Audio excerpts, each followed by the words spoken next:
Assalamualaikum warahmatullahi wabarakatuh. Perkenalkan, nama saya Fitri Nodawati dengan NPM A170200015, Program Studi Pendidikan Non Formal semester 2. Untuk memenuhi tugas ujian akhir semester mata kuliah bimbingan dan konseling yang diampu oleh dosen Ibu Fira Aprianti, MPD Kons.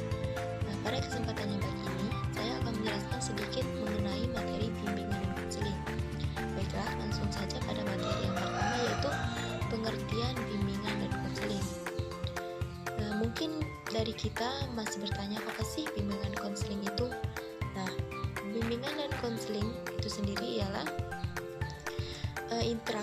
proses interaksi antara konselor dan konseling, baik secara langsung maupun tidak langsung, dalam rangka untuk membantu konseling agar dapat mengembangkan potensi dirinya ataupun dalam pemecahan masalah yang dialami. Kemudian ada ruang lingkup bimbingan dan konseling.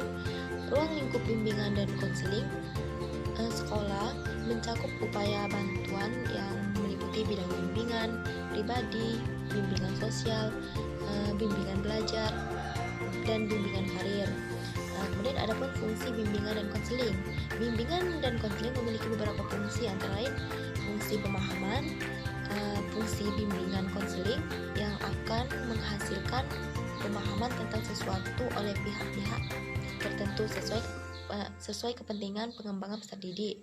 Yang kedua ada fungsi preventif bimbingan dan konseling yang menghasilkan tercegahnya atau terhindarnya peserta didik dari permasalahan yang timbul dan menghambat proses perkembangannya. Kemudian ada fungsi pengetasan. Nah, di fungsi pengetasan ini, pelayanan bimbingan konseling berusaha membantu pemecahan masalah-masalah yang dihadapi oleh peserta didik. Yang D, ada juga selanjutnya fungsi pemeliharaan. Nah, fungsi pemeliharaan berarti memelihara sesuatu yang baik, positif yang ada pada diri individu agar tetap utuh dan tidak rusak, agar hal-hal tersebut bertambah baik dan berkembang dengan baik. Nah, selanjutnya ada azas bimbingan konseling.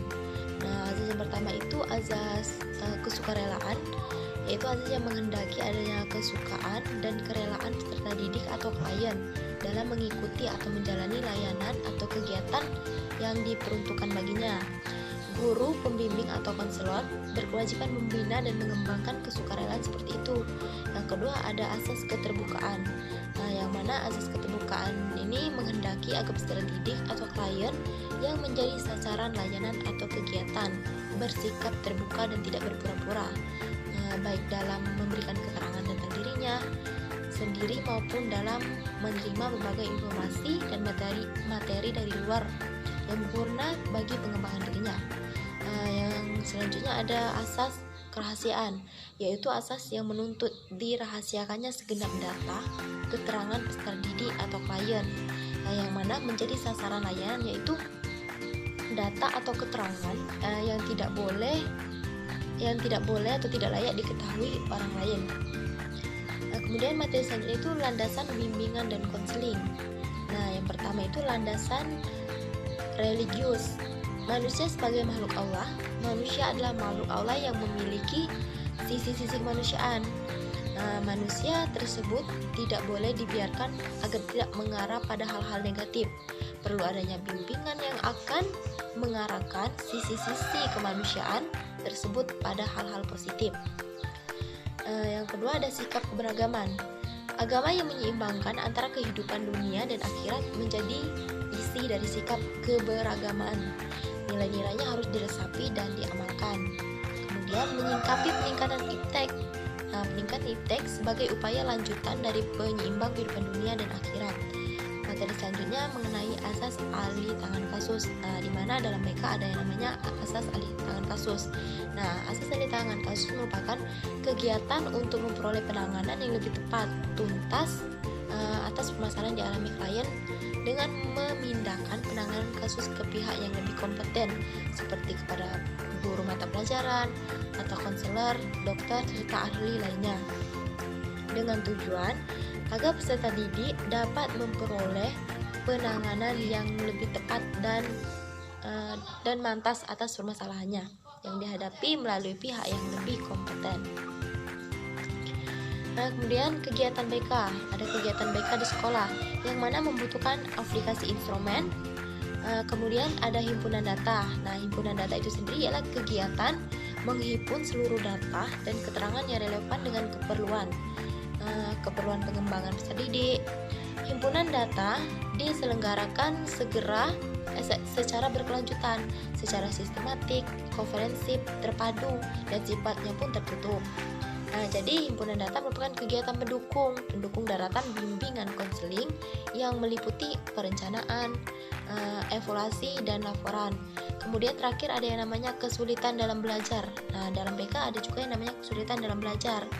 Nah, kesulitan dalam belajar ini sering kita alami seperti kesulitan dalam berbicara dan berbahasa, permasalahan dalam hal kemampuan akademik, apalagi di masa pandemi seperti ini, di mana sistem pembelajaran kita secara daring atau online kadang terkendala oleh sinyal atau alat media untuk belajar, terkendala oleh kuota dan lain-lain.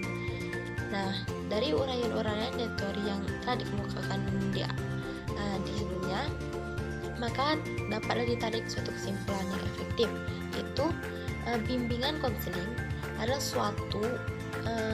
suatu pemberian bantuan secara terus-menerus dalam perkembangan individual untuk mencapai kemampuan, pemahaman, dan pengarahan diri penyesuaian. Baiklah, mungkin itu saja materi yang dapat saya sampaikan. Apabila ada kesalahan kata, saya mohon maaf. Kepada Allah saya mohon ampun. Saya akhiri, wabillahi taufiq wal hidayah. Wassalamualaikum warahmatullahi wabarakatuh.